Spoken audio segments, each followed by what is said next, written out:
Bonsoir à toutes et à tous, bienvenue dans cette 8e édition du baromètre de l'immobilier national, baromètre que vous propose l'UNIS, mais qui est réalisé évidemment avec la collaboration et même plus que ça, avec le concours actif des notaires de France. Nous sommes avec Thierry Delsal, le très respecté porte-parole de la Chambre des notaires du Grand Paris, que je salue avec respect, donc c'est normal. Frédéric Violo est également avec nous en charge des statistiques immobilières au Conseil national, au Conseil supérieur du notariat. Bonsoir Frédéric. Bonsoir. Et puis Éric Bricot, président de la commission des promoteurs rénovateurs de l'UNIS, qui, comme moi, je l'imagine, Éric, est impatient d'avoir les derniers chiffres de ce baromètre immobilier parce que la tendance était baissière au cours du dernier. Et là, on veut savoir si ça se confirme. Effectivement, oui, bonsoir à tous. Effectivement, la tendance était baissière. Alors, tout d'abord, je souhaitais vous remercier de votre fidélité. Vous avez été plus de 3000 à nous suivre en décembre dernier. Et ça indique l'intérêt croissant que vous avez pour ce live, et notamment dans une conjoncture qui est complexe. C'est vrai que le marché immobilier aujourd'hui semble se rééquilibrer. On a toutefois approché le record du nombre de ventes cette année qui va être à 1 109 000 en décembre 2022, avec des prix qui, eux, continuent de suivre une hausse qui est plutôt contenue. Nous verrons aussi qu'il y a un retour à la négociation. 3 raisons essentielles. La première, le DPE, donc les performances énergétiques qui aujourd'hui F et G sont des éléments qui peuvent être une négociation auprès des vendeurs. L'augmentation des taux, bien sûr, mais aussi l'inflation. Et nous verrons aussi que les tendances, des avant-contrats pour 2023 dans les grandes villes, qu'est-ce qu'il se passe en ce moment. Voilà, je vais repasser la parole à Gabi qui va lancer ce live. Alors, on va essayer de faire les choses dans l'ordre. On débute toujours par l'indicateur qui nous donne la tendance. C'est le volume des ventes des logements anciens, tout compris, appartements et maisons. Je le disais, on avait senti une inflexion du marché. Est-ce que, Frédéric Violo, cette tendance se confirme? Oui, cette tendance se confirme. On a senti cette inflexion depuis plusieurs mois déjà. La courbe qu'on a là à côté de nous en témoigne assez bien. On voit bien le pic du mois d'août 2021 où on culminait à plus d'1 200 000 transactions. Et puis, diminution progressive des volumes qui se confirme encore, comme vient de le dire Eric. Là, on a sur la courbe le chiffre arrêté à fin novembre 2022 avec 1 116 000. On descend là à 1 109 000. Alors, il faut quand même rester sur cette volumétrie. Il faut quand même rester quand même un petit peu optimiste ou en tout cas modéré dans son analyse. Il faut se souvenir que quand on pensait avoir atteint un record à fin 2019, c'est-à-dire juste avant les premiers épisodes sanitaires, on franchissait le seuil des 1 076 000 transactions et on considérait que c'était un record. Donc même si cette volumétrie est en baisse, c'est quand même une baisse à relativiser. On parle d'une dynamique qui était extrêmement élevée. Donc on revient à des seuils un petit peu plus normaux. Quels sont les facteurs qui peuvent expliquer cette inflexion ou ce retour à la normale? C'est comme on voudra, mais en tout cas, la baisse sur le court terme qu'on vient de constater. Quels sont les éléments qui expliquent ça?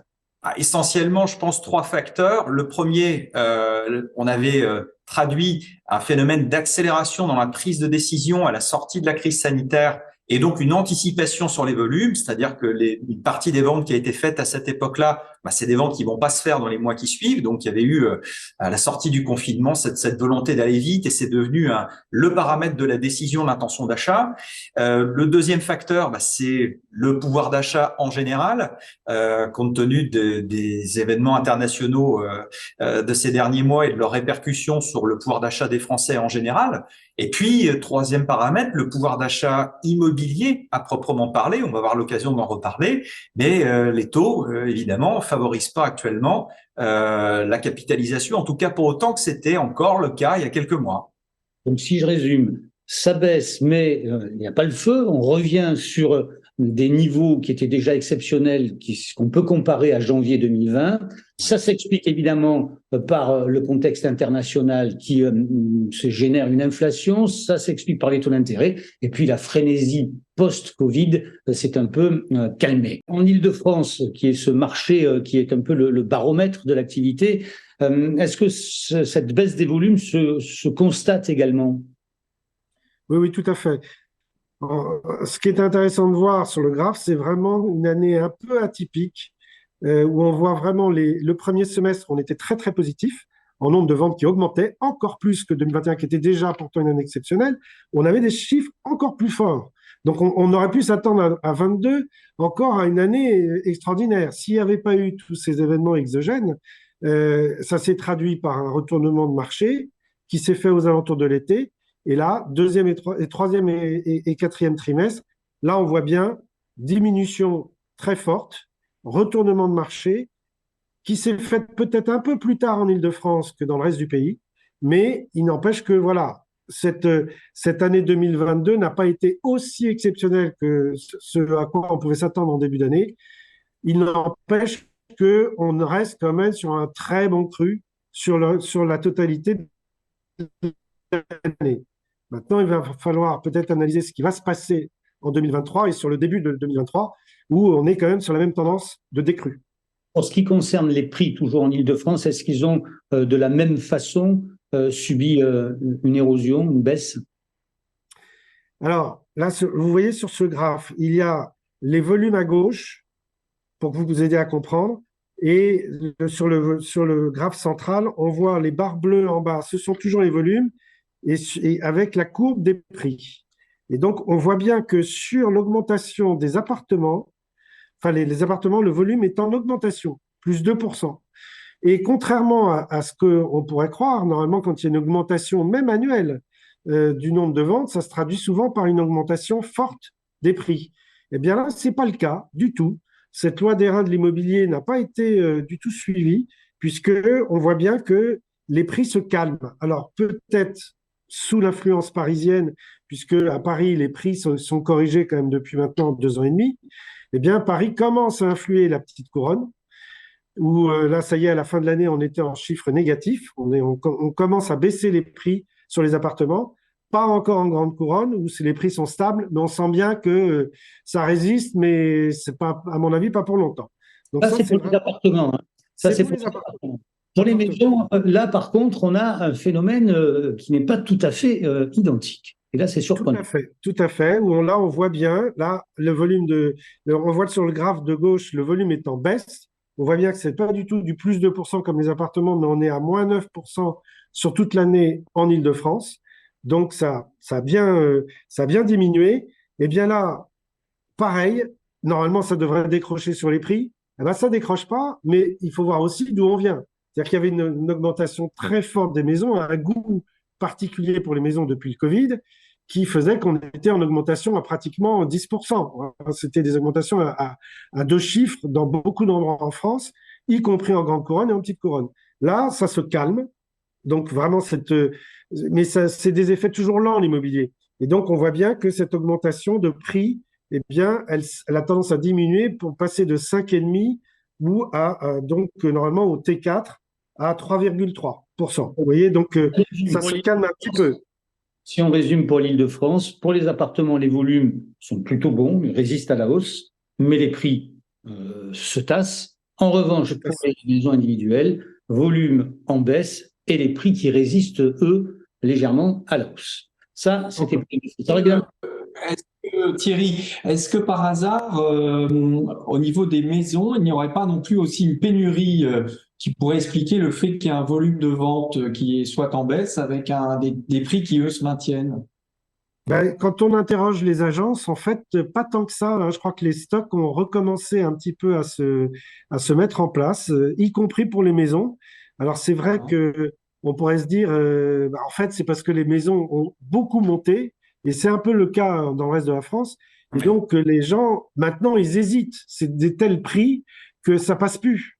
Et donc, souvent, ils voulaient une maison, et maintenant, ou alors ils s'éloignent encore un petit peu plus, s'ils peuvent, mais ça veut dire, du coup, transport supplémentaire et autres, ou alors ils restent sur place, mais ils vont sur l'appartement.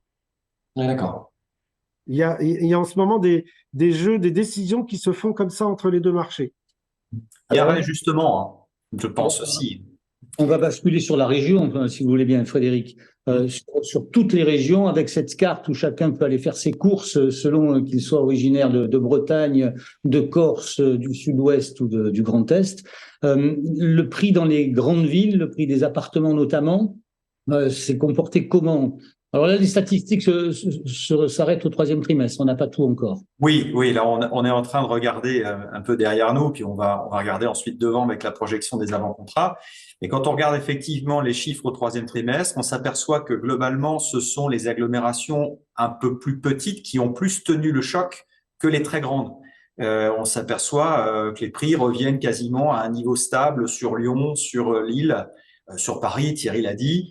Sur Nantes, c'est la même chose, sur Bordeaux, mais ce sont des villes qui avaient connu aussi des effets d'accélération extrêmement importants ces dernières années, qui ont peut-être marqué un temps d'arrêt aussi avec cette crise sanitaire, qui a eu tendance à donner des envies d'ailleurs et de verdure, mais qui sont aussi marquées par justement des situations de pouvoir d'achat qui deviennent un peu complexes, quoi. C'est-à-dire qu'aujourd'hui, acheter dans la ville-centre un appartement, c'est pas forcément évident, c'est compliqué. Donc, ce sont ces villes-là qui aujourd'hui marquent un petit peu le pas. Pardon de braquer le phare sur la capitale de ce pays, Marseille. Marseille. Évidemment, qui étrangement résiste mieux de ce point de vue-là en termes. Mais oui, elle tire son épingle du jeu parce qu'elle part de plus bas. Désolé de le dire comme ça, pas de défiance dans mes propos, mais c'est une simple question de prix. On regarde le prix médian à Marseille, 3120 € du mètre carré. On le compare à Lille. Voilà, on voit à l'autre bout de la France et on constate que Lille, en prix médian, est plus cher que Marseille. Donc forcément, Marseille résiste mieux car elle est encore accessible, contrairement à d'autres villes démographiquement ou économiquement comparables. Les appartements, augmentation à peu près générale, mais les grandes villes marquent le pas. C'est la principale information. Pour ce qui concerne le prix des maisons, est-ce qu'on a le même constat ? En ce qui concerne le prix des maisons, c'est un petit peu plus compliqué, essentiellement deux raisons. La première, c'est que le spectre n'est pas le même. C'est-à-dire que les appartements, on va regarder des prix médians dans la ville-centre. La verticalité, elle est davantage située dans la ville en tant que telle plutôt que dans sa périphérie. Pour les maisons, c'est le contraire. On va aller chercher justement les maisons sur le territoire de l'agglomération. Donc, on va avoir des prix médians qui vont être un petit peu plus nivelés à l'échelon global de l'agglomération. Ça, c'est la première chose. La deuxième chose, c'est que, Thierry l'a dit tout à l'heure, la sortie de la crise sanitaire a provoqué une accélération plus importante des prix sur les maisons que sur les appartements, ce qui était relativement rare. Les maisons augmentaient plus vite que les appartements. C'est rare tout simplement parce que les premiers mètres carrés coûtent souvent plus cher que les suivants. Et là, on constate sur les avant-contrats, sur la projection, l'évolution des prix dans les mois à venir, en analysant les rentrées des avant-contrats, les compromis et les promesses de vente, on constate que les maisons vont marquer le pas davantage justement parce qu'il y a cet effet d'ajustement. C'était monté très très fort, donc là on revient peut-être à des niveaux un petit peu plus logiques, quoi. On est plutôt sur des hausses de prix à l'échelle du territoire sur les avant-contrats de l'ordre de 0,2%. Donc on est quasiment sur une stabilisation des prix sur la maison individuelle. Alors évidemment, on va s'intéresser à cette carte qu'on attend tous, c'est Paris, la ville de Paris, avec les arrondissements. Quelles sont les grandes tendances? Il y a à l'évidence des nouveautés que vous allez nous décrypter. Thierry. Oui, tout à fait. Déjà, on est toujours, là, ce qui est important de dire, c'est qu'on est toujours au-dessus de 10 000 €, le fameux seuil important à Paris. Mais c'est vrai qu'il y a une érosion qui se fait comme ça depuis 2 ans et demi, puisqu'on a constaté une baisse de 4,5% en 2 ans et demi. Donc, on n'était pas loin des 11 000, on avait atteint 10 870. Et aujourd'hui, on est à 10 500 pour passer à 10 360 dans 3 mois. Donc, vous voyez que c'est quand même une baisse. Voilà. Pour les primo-accédants, c'est très bien. Ce qui peut-être explique pourquoi il y a autant de transactions à Paris. Parce que ça n'apparaît pas non plus, mais le volume des transactions, on est à 41 000 transactions à Paris, ce qu'on n'avait pas vu depuis 20 ans. Donc, c'est le retour un peu des investisseurs qui se disent c'est le moment de venir acheter parce que les prix sont sages. Enfin, sages, ils sont quand même très élevés, mais ils sont sages. Le niveau de 41 000 est important parce que ce niveau de 41 000 est important parce que vous aussi, qui êtes très sage et reconnu comme tel, vous nous dites chaque fois, c'est 30 000, attention, c'est le seuil qu'il faut regarder, etc. Beaucoup d'arrondissements, on le voit sur cette carte, sont passés au-dessous des 10 000 €. Tout à fait. Voilà, là, on est à 8 arrondissements en dessous de 10 000, ce qui traduit bien vraiment cette tendance de baisse, de cette petite érosion quand même, parce que c'est vrai, quand il y a des baisses, quand on voit les augmentations qu'il y a eu récemment ou moins récemment sur Paris, on voyait des augmentations à 2 chiffres certaines années. Donc là, on se dit, ah là, c'est vrai que ça baisse, mais ça baisse de 1,5%. Je dis 4,5 sur 2 ans et demi. Donc, c'est des érosions. Nous, on appelle ça des corrections. Parce qu'il y a pas mal de nouveaux investisseurs qui aimeraient bien que ça baisse de 10%. Hein. C'est pas le cas. Quel est l'arrondissement le plus cher de Paris aujourd'hui? Alors, c'est pas celui qui apparaît sur la carte. Celui qui apparaît sur la carte, c'est le 6e à 14 420. Traditionnellement, c'est vrai que c'était l'arrondissement toujours le plus cher de Paris. Mais à l'intérieur de Paris-Centre, que vous voyez là au milieu, qui représente 4 arrondissements, puisque c'est un quartier administratif maintenant, il y a les 4 anciens premiers arrondissements. Eh bien, le premier arrondissement est passé au-dessus du 6e à 14 700 euros du mètre. Donc, à cela, pas mal de petites explications. C'est vrai que le premier arrondissement qui est tout petit, hein, c'est 15 000 habitants, mais il y fait bon vivre depuis quelque temps. Alors, on peut remercier Madame Hidalgo. C'est vrai qu'elle a supprimé une grande partie de la circulation rue de Rivoli. Donc, pour ceux qui habitent le premier arrondissement, ils le savent, c'est plus silencieux. Il y a toute la rénovation de la Samaritaine et des commerces tout autour qui a amené une nouvelle population. Et puis, vous avez des grosses rénovations comme le musée de Pinault, comme la Poste du Louvre. Eh bien, voilà, tous ces facteurs font que ce premier arrondissement est très apprécié. Les étrangers. Sur le second, troisième, quatrième, est-ce qu'ils sont plus élevés aussi que le sixième ou... Non, les autres arrondissements sont restés en dessous du 6e. En revanche, ce qu'on peut constater aussi, ce qui n'apparaît pas là-dessus, c'est que le 4e, qui était un arrondissement très cher, qui suivait toujours traditionnellement le 6 et le 7, eh bien, est passé derrière le 3e. Donc là aussi, on voit vraiment ce passage vers l'ouest de ce goût pour les investisseurs ou les Parisiens d'aller un peu plus à l'ouest de Paris, notamment le 16e. Le 16e est un arrondissement qui a beaucoup monté ces dernières années, alors qu'il était badé depuis 20 ans. Mais est-ce que les étrangers ont impacté le marché? Je vois bien avec les étrangers. Les étrangers, c'est vrai qu'ils ont été pas mal présents l'année dernière. On en a parlé assez fréquemment parce que on a revu les Américains arriver avec le dollar, forcément. Le taux de change a été très, très favorable au retour des Américains. Mais puisqu'on parlait du premier arrondissement, les Italiens, ils adorent le premier arrondissement, être près du Louvre. Traditionnellement, on les voit, ils sont toujours très présents dans ce petit arrondissement. Et ça joue certainement. Ça joue certainement. Les Américains sont où, plutôt? Les Américains, ils sont dans le 7e, un peu le 6e, pas mal les Champs-Élysées, mais pas tant que ça. On a revu les Libanais revenir, beaucoup, l'année dernière. Donc, eux, évidemment, c'est beaucoup plus vers les Champs-Élysées. Donc, voilà, on revoit des nouvelles nationalités qui étaient un petit peu, s'étaient évaporées ces dernières années. Est-ce que les tendances du marché de Paris-Ville ruissellent, comme dirait l'autre, sur la petite couronne et la grande couronne? C'est un peu ce qu'on peut constater. En fait, on peut se poser la question. Ça, c'est un peu déjà une question d'avenir, mais on voit bien que l'immobilier parisien a toujours influé la petite et la grande couronne. Là, aujourd'hui, on voit que les prix baissent à Paris depuis 2 ans et demi. Ça a influé sur les appartements en petite couronne. Ça y est, maintenant, on est en baisse. Et la grande couronne, ça commence à venir. Maintenant, on a fait un focus sur le pouvoir d'achat. Mais là, plus francilien que parisien. Et on a pris comme parti pris de prendre l'achat d'un 60 mètres carrés sur la colonne de gauche que vous voyez, qui est un peu l'appartement un peu témoin en Île-de-France, et une maison de 100 mètres carrés. Et on voit que l'effet cumulé de la hausse des taux et de la hausse des prix, surtout pour les maisons, les appartements un petit peu moins, comme on le voit, l'impact est moins important.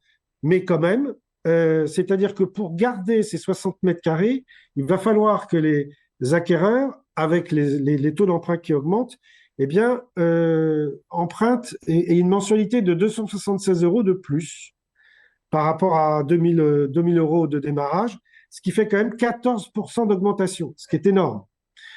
Mais encore plus énorme, c'est la maison. La maison sur 100 mètres carrés, comme les prix ont continué à augmenter tout au long de 2022, eh bien, on voit qu'il y a une diminution de 15 mètres carrés sur la maison, si on veut rester sur la mensualité de départ. Donc, sur 15 mois, si on veut garder les 100 mètres carrés, eh bien, il va falloir rajouter 300 mètres carrés, ce qui représente une augmentation de 18%. Vous voyez que le pouvoir d'achat immobilier est sacrément érodé. Alors, question traditionnelle pour terminer ce baromètre, c'est on va essayer de se projeter. Maître Violo, que voyez-vous venir? Est-ce que je me trompe si je dis que l'avenir repose en grande partie sur le prix, le niveau en tout cas des taux d'intérêt? Non, vous vous trompez pas. On voit bien en étudiant les projections des avant-contrats rentrés ces dernières semaines que les prix sont en phase de stabilisation. C'est directement corrélé à l'augmentation des taux d'intérêt, comme vient de le dire Thierry. L'étude qui a été faite sur l'Île-de-France est complètement transposable sur l'intégralité du territoire. Si les taux augmentent à mensualité constante, ce que les gens vont pouvoir mettre ce que vont devoir mettre dans les taux d'intérêt, ils vont pas le mettre dans le capital. Donc forcément, on arrive un petit peu à la limite de l'exercice. Est-ce qu'il faut pour autant s'inquiéter de voir les taux augmenter? J'aurais envie de vous dire, jusqu'à ce qu'on peut voir aujourd'hui, pas encore, parce que quand on regarde la courbe qu'on a devant nous, on s'aperçoit en réalité qu'on était tombé à des niveaux anormalement bas. Alors, ça faisait un peu les affaires de tout le monde, les acheteurs qui empruntaient pas cher et les vendeurs qui pouvaient tenir leur prix, parce qu'effectivement, quand on empruntait à 0,8, le coût du portage financier était extrêmement réduit. Maintenant, quand on regarde cette courbe et qu'on s'aperçoit qu'on atteint des niveaux qui étaient finalement des niveaux cohérents des années 2014-2015, c'est ce qu'on voit sur la courbe qu'on a devant nous. Il faut pas non plus considérer que cet équilibrage des taux est anormal. On revient au contraire à un niveau à peu près logique, surtout quand on le compare à l'inflation en général. J'allais vous poser justement des prix. Des taux à 3% face à une inflation qui, nous dit-on, est à 6, c'est quand même, ça reste avantageux. Ça reste avantageux et ça reste quelque part un placement. Les prix vont s'ajuster, on le constate déjà, on commence à percevoir ça, donc stabilisation des prix qui devrait resolvabiliser un petit peu les emprunteurs et les candidats à l'acquisition. Les paramètres essentiels dans l'intention de détenir de l'immobilier n'ont pas changé. Donc là, on est en train d'assister à un ajustement entre les prix et les taux j'espère que les taux vont se stabiliser malgré tout, parce qu'évidemment, il ne faudrait pas que ça monte quand même trop vite. Oui, Eric, on pourrait s'attendre d'ailleurs, si on veut faire un peu de projection sur 2023, si les taux d'emprunt se calment un petit peu, voire même, je ne sais pas, c'est ce que certains économistes disent, que l'inflation va se calmer cet été, forcément ça va être suivi d'une influence sur les taux d'intérêt qui vont se calmer. Et donc on peut peut-être s'attendre à une année totalement inversée par rapport à 2022, avec des volumes en baisse au premier semestre, et qui remonterait au deuxième semestre. Mais ça suppose vraiment que les taux se calment. Oui, et que les banques, mais ça, elles sauront nous le dire, reprennent un petit peu, je dirais, l'appétence de la concurrence. Je suis pas sûr qu'aujourd'hui, ce soit complètement le cas. Là, on est en train de réajuster joyeusement. Alors, ce serait peut-être bien que les courtiers puissent refaire leur travail. Et les conditions d'octroi du crédit aussi, qui soient peut-être un tout petit peu plus desserrées par rapport à ce qu'elles sont aujourd'hui. C'est vrai qu'on a serré la vis ces derniers mois et qu'on en voit les conséquences. Éric Bricot, ça va? Vous êtes rassuré par rapport à vos inquiétudes de départ ou pas? J'ai un peu rassuré. Bon, c'est certain que dans notre métier, on se pose actuellement beaucoup de questions, puisque effectivement tout ce que vous avez dit là ce soir, nous le vivons tous les jours. Oui, un peu rassuré parce qu'effectivement, on pense que l'inflation cet été devrait baisser. Et on imagine que les banques vont jouer leur rôle et effectivement, on est en rapport aussi avec elles et donc on souhaite leur insuffler cette bonne idée de prêter aux acquéreurs et notamment aux primo-accédants. Et tiens, petite suggestion, si on invitait un banquier la prochaine fois, ça serait pas mal quand même. Ça sera quand d'ailleurs la prochaine fois? D'abord, c'est une très bonne idée, je vais m'en charger. Et la prochaine fois, ça sera fin mai, puisque nous aurons les prochains chiffres. Voilà, donc là, on a parlé des avant-contrats, mais on aura bien sûr là les chiffres définitifs, plus les futurs qui arriveront sur la fin donc, du premier semestre 2023. Donc toujours avec un grand intérêt pour nous tous et pour tous les métiers de l'immobilier de toute façon, parce que tout est lié. Merci à toutes et à tous de nous avoir suivis. Merci à nos amis notaires de nous avoir éclairé et quelquefois même ébloui. Vous avez qu'à voir derrière notre ami Thierry cette lumière qui l'entoure et qui montre à quel point Nora. la science se diffuse. Merci à vous. À très bientôt sur le baromètre de l'immobilier de l'UNIS avec nos amis notaires. Passez une très bonne soirée. Au revoir.